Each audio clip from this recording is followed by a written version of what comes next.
Today, we will continue our word problem series by looking at statistics.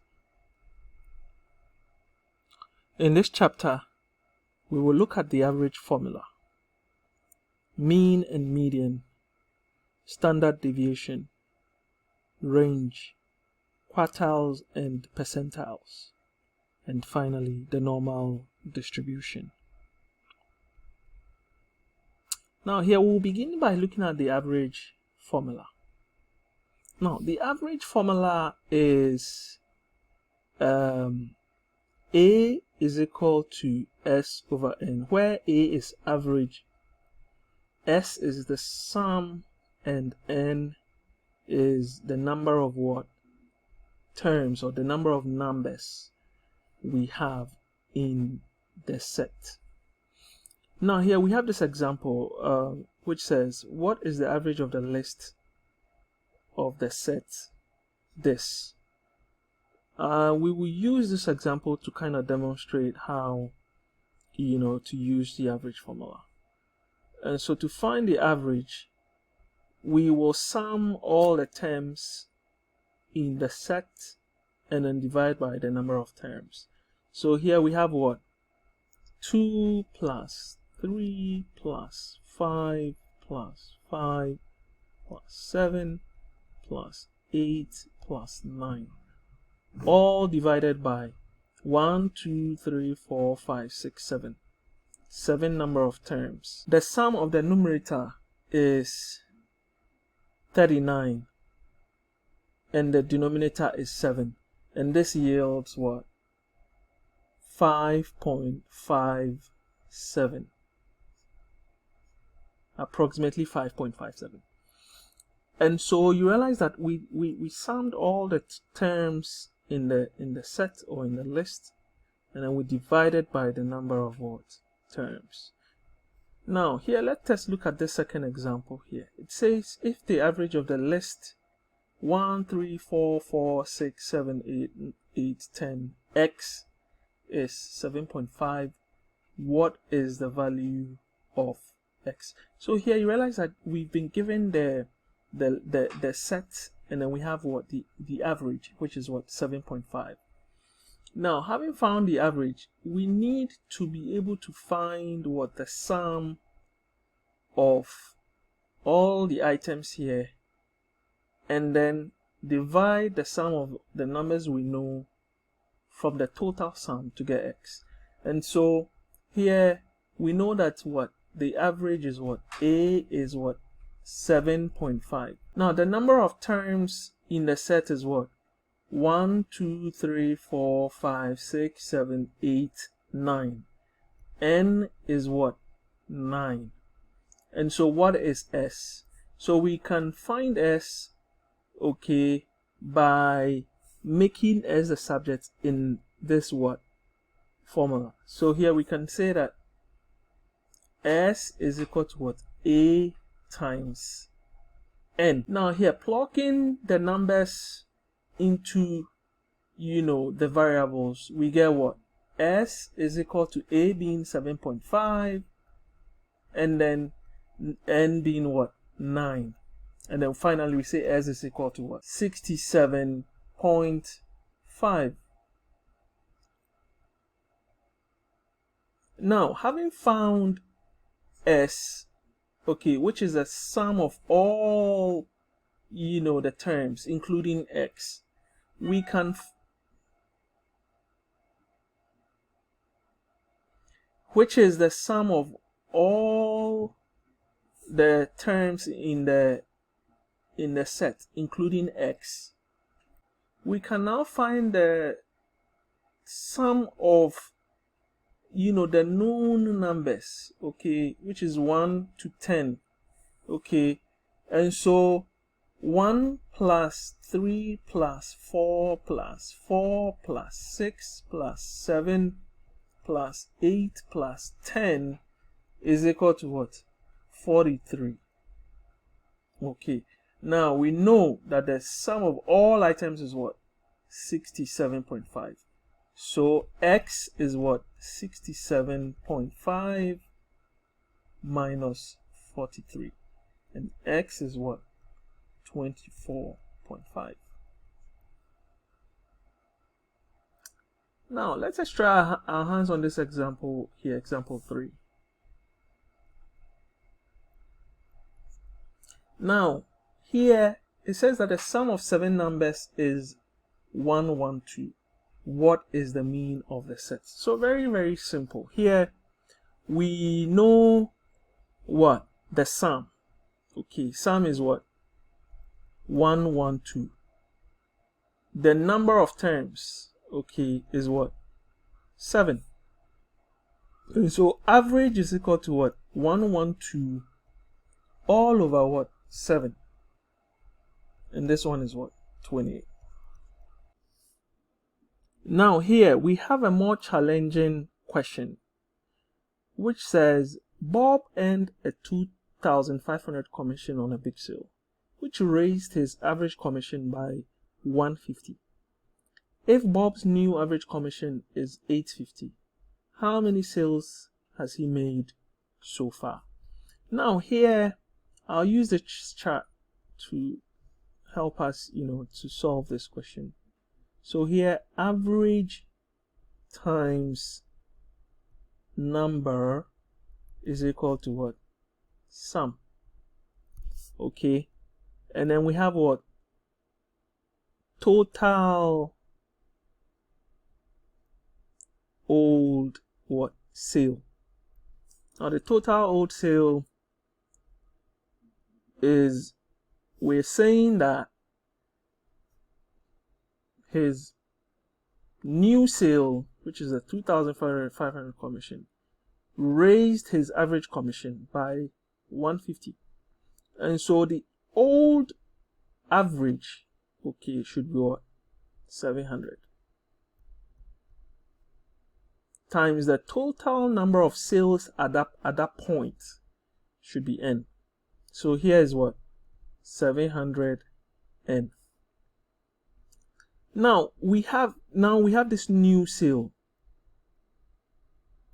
okay, which is what? 2,500 commission. Okay, and it's just one sale.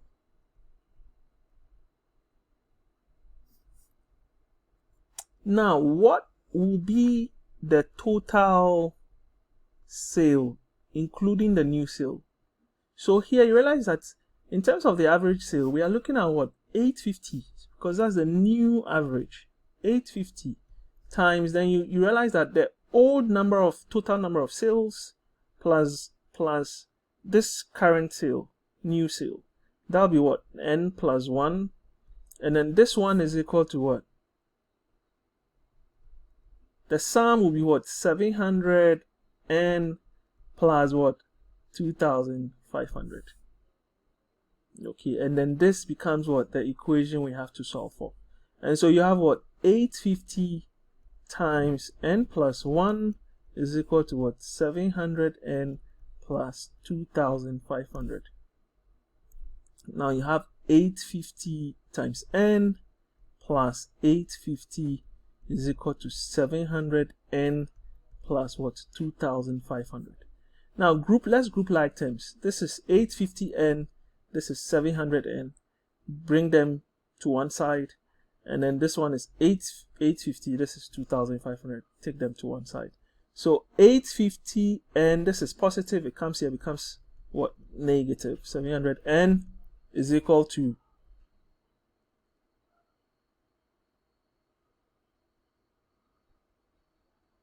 2,500 minus, this is 850, is positive, it comes here, it becomes what? Negative. So 700n minus 850n minus 700n is what? 150n. And this is what? 2,500 minus 850. Then you have what? 1,650. Then you have what? For n to stand alone, you divide through by 150. Then you have n is equal to what? 11. So n is 11 sales, and together with the new sale, we are looking at what? 12 sales so far. solution is what? 12. Now, this is one way you can look at it. You can also look at it in terms of, having two, using what we started with, how to be able to translate algebraic expressions into mathematical expressions. And then once you're able to use that step, you find out that you get two equations, and then out of those two equations you solve them simultaneously. So with that, you can say, okay, Bob earned a 2,500 commission on a big sale, which raised his average commission by 150. So then there is what? An old average, and there's what? A new average. Okay, so based on this old average and new average, you get two equations. Let's see what equation we get for the old average. So for the old average, you have what? Using what? The formula A is equal to what? S over N, or in this case, we can say AN is equal to S, whatever you want to go with. So the old average gives us what? 700. Okay, because based on this new sale, his old average was raised by 150 and it became what? 850. New average. So the old average is what? 700. Okay, and then here we can say 700 is equal to what? SN. And then we can also look at the new average, which is what? 850 is equal to what? S plus the sum plus the new commission, okay, which is what? 2,500 all over what? N plus 1. Okay, where N plus 1 means that the old total number of sales which has already been done plus this new sale. Okay, and then you solve these two equations simultaneously, and so you can, if you understand what you are doing, you can use algebraic translation to just translate all the expressions into mathematical equations, and then you solve them. You solve for what you are looking for. So very, very simple stuff. Now here we look at the mean and the median. Now the mean, as we've already seen, is, we can say is the average. Okay, and we've looked at different situations where you'll be asked to find the mean, and if you are given the sum and the number of terms, you can easily do that. Now here we are looking at the mean for evenly spaced sets, and then we've also looked at something like this in the past. Okay, so this can become like a refresher. But if you see an evenly spaced set on the test, in order to find the mean, you can pick the middle number or add the first and the last numbers and divide by 2. So for example, if you see this, what's the mean of this particular question? Okay, -5, 1, 3, 7, 11, 15, 19. So you realize that this is an evenly spaced set. Okay, so if you want to find the mean, we can simply pick this, the first and the last, okay, numbers. 19 plus minus what? 5. Okay, and then you divide by 2. This is 14 divided by 2, and then this is what? 7. And so this is what? The mean. 7 is the mean. So here, because the number of terms we have here, okay, is odd, we have an odd number of terms in our set, we can simply pick the middle number. If not, then we can go with the first and the last, in order to find the mean. Now, what is the median? The median is the middle number. Okay, so there's a way to find the median. It's typically you have to rearrange all your the numbers in your set, and then you pick the middle number. Now, for a list containing an odd number of values, the median is the unique middle number. Now, when the data is arranged in increasing or descending order, as I've already said. Now, for a list containing an even number of values, the median is the average of the two middle numbers, okay, when the data is arranged in increasing or decreasing order. Now, median of a list containing unknown value. So, for instance, what is the median of the unordered list? Okay, which is what? X, 3, 5, 11, 12, 12, 19. So in this case, you have to treat X in two different scenarios. A scenario where X, okay, is the least number in the set, and a scenario where X is the largest number in the set. Now we will look at,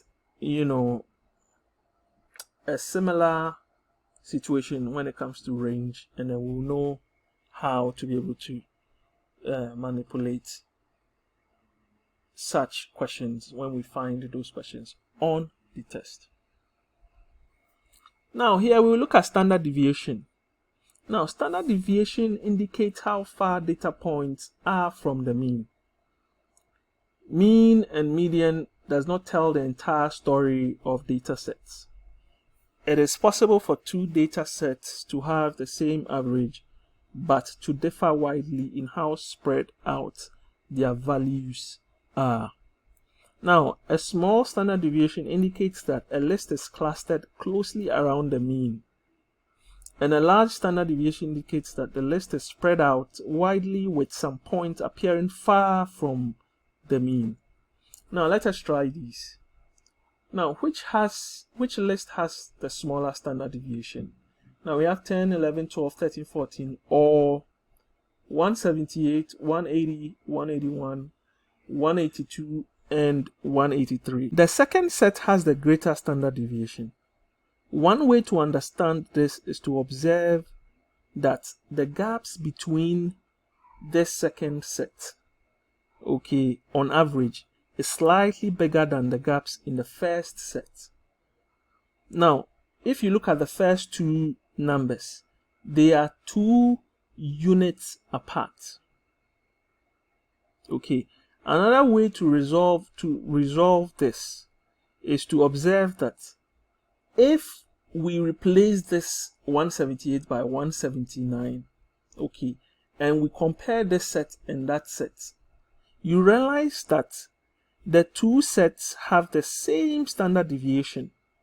Okay, the only difference is that these two are 2 units apart, and therefore this one has the smaller standard deviation. Now, if each data point in a list is increased by 5, so if you look at these two lists, if we increase each of them by 5, will the list standard deviation increase, decrease, or stay the same? Now here you realize that the standard deviation will not change. Now, increasing this list by 5 and this list by 5 means that you've just added the number 5 to each data point in the set. This transformation will not affect any of the gaps between the data points and will not affect how far the data points are from the mean. So if the sets were plotted on a number line, this transformation would merely slide the point 5 units to the right, taking all the gaps and the mean along with them. Now here, if each data point in a list is increased by a factor of 5, does the list's standard deviation increase, decrease, or stay the same? So here in this situation, what happens? The standard deviation will increase. Now, increase by a factor of 5 means that each data point is multiplied by 5. This transformation will make all the gaps between points 5 times as big as they originally were. Thus, each point will fall 5 times as far from the mean. The standard deviation will increase by a factor of what? Now here we'll take a look at range.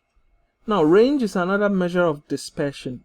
Okay, it is the difference between the largest and smallest numbers in a list.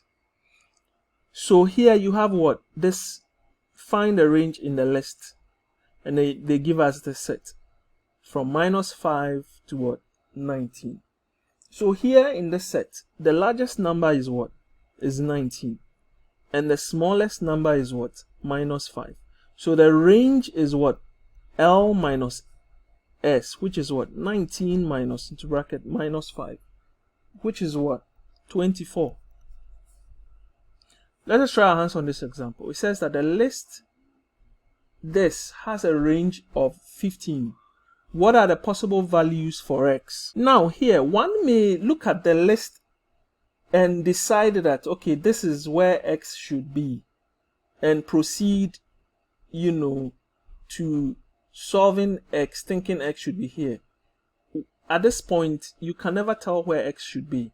We have to rearrange the list, okay? So from here, we say, okay, -5, -1, 2, 3, and 7. Okay, now x could be the least number, or x could be what? The biggest. Okay, we have to look at, in order to find the possible values of x, we have to look at x as either the least or the largest. Now here, in order to do that, we set up two scenarios. Scenario 1, where x is what? The least number. And then that means 7 becomes the biggest number. So 7 minus x is equal to what? 15. Then we set up another scenario where x is the largest. Okay, so x minus, into brackets, -5, and then -5 is the smallest, is equal to what? So this should be what? X, sorry, is equal to what? 15. Okay, now from the first scenario, we can say that 7 minus 15 is equal to x, and then x is equal to what? -8. And then in the second one, we can say that x what is equal to 15 minus 5. X is equal to what? 10. So these are the two possible values for x, -8 and 10. Now try your hands on these questions under problem set 1.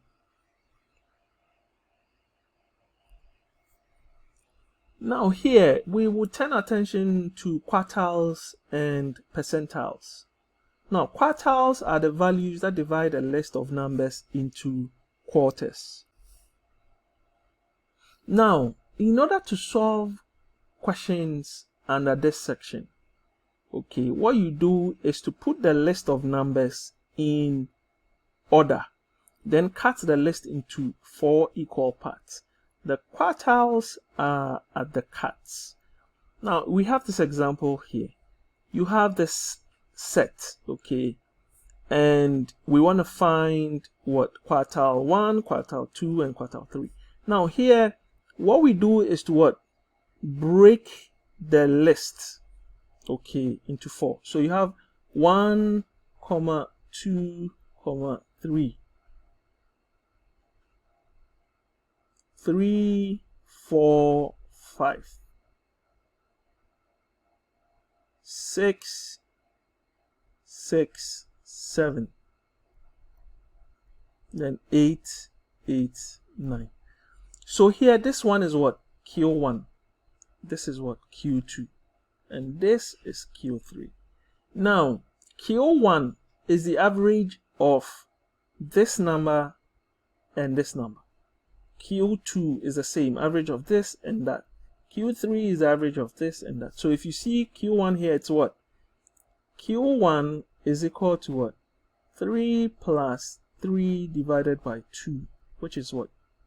6 divided by 2, which is what? 3.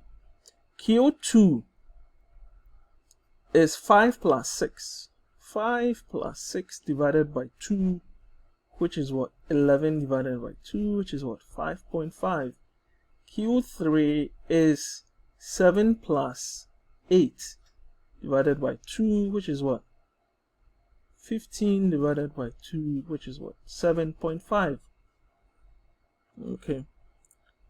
And one other thing we can also calculate is interquartile range, okay, which is what? Q3 minus Q1.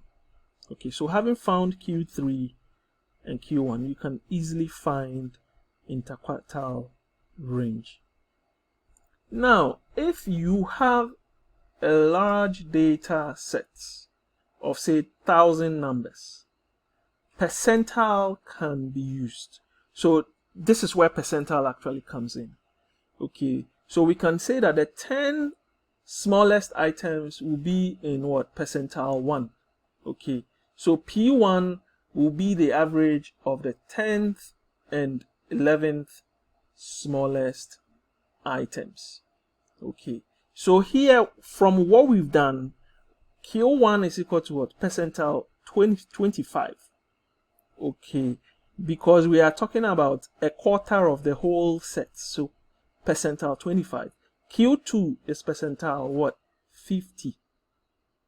Okay, and then Q3 is percentile 75. Now try your hands on this particular question. Now here we will look at the normal distribution.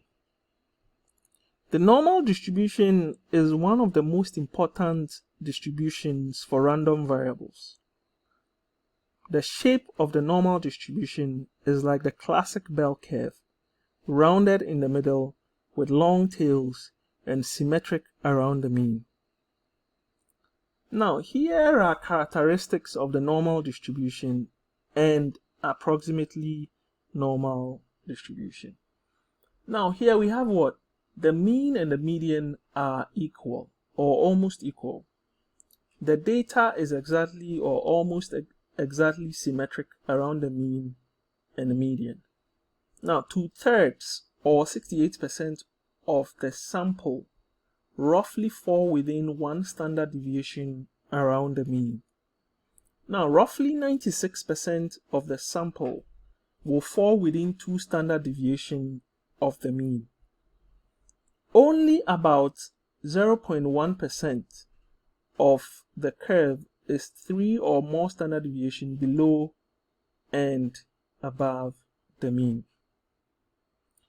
Now, what this means is that if we are using age as an example and considering the population of Ghana, about 68% of Ghana's population, okay, aged 30 to 60 will be one standard deviation around the mean. So I'm using age and population and age in Ghana as an example. Okay, and then this is what, considering that if this is the mean, okay, of Ghana's, in terms of age, the mean age in Ghana in terms of the population, then 68%, okay, of the entire population will have will have ages within this range, 30 to what? 60. Okay, one standard deviation, what? Which is what? One standard deviation around the mean. And about 96% of the population aged 15 to 75 will be 2 standard deviation around the mean. Now here, let us look at this example. It says variable y is clearly normally distributed with a mean of 6 and standard deviation of 2. Approximately what percent of the observation in y will be smaller than 4? Approximately what percent of the observation in y will be greater than 12? Approximately what percentile corresponds to a value 2? And so here we have what? This normal distribution curve, and the mean is what? 6.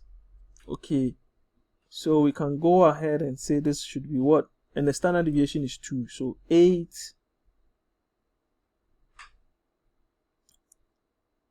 10, 12, 4, 2, 0. And this is what the mean.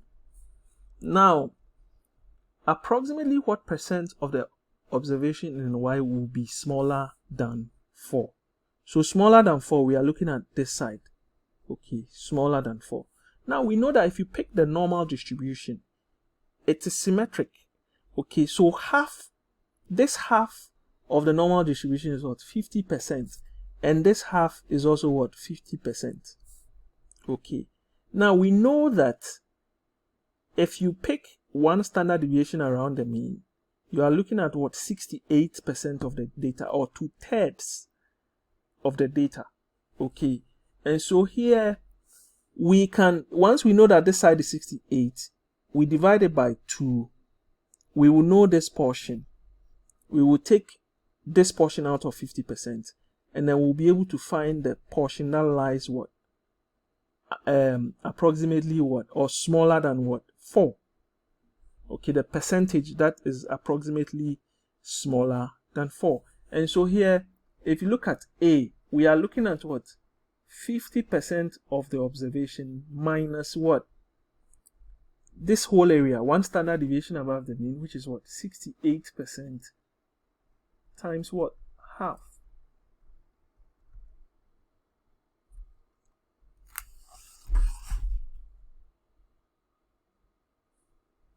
And then this one will give us what? 16%. Now let us look at B. It says approximately what percent of the observation in Y will be greater than 12? So here, greater than 12, we are looking at what? This area. Now from what we've learned from the normal distribution, we know that only what? 0.1% of the observation lie one standard deviation above the mean. Okay, same with what? When we look up below the mean. So here, straight away, we know that B is what? 0.1%. Now, here, if you are looking at it with the age example that we gave, okay, so if you are looking at the entire population of Ghana again, and you are considering age, okay, and then here we have what? 90 something, over 95 years old, okay, and we want to look at the population, that population, you realize that just a few people will live beyond that age. Okay, that's why you have a smaller percentage, which is just 0.1%, which makes sense, you know. And here, approximately what percentile corresponds to a value 2? So here, very simple stuff. You know what 2 is here, and then this 2 standard deviation what around the mean is what? Is 96%. Okay, so if you want to find here a value, what percentile corresponds to a value 2, you are looking at what? 50% minus what? 96% divided by what? 2, or times half. And then this one will give you what? 2%.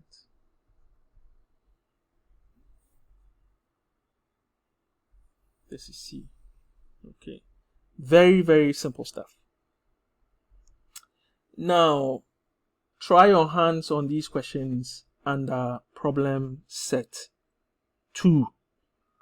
This brings us to the end of statistics under the word problem series.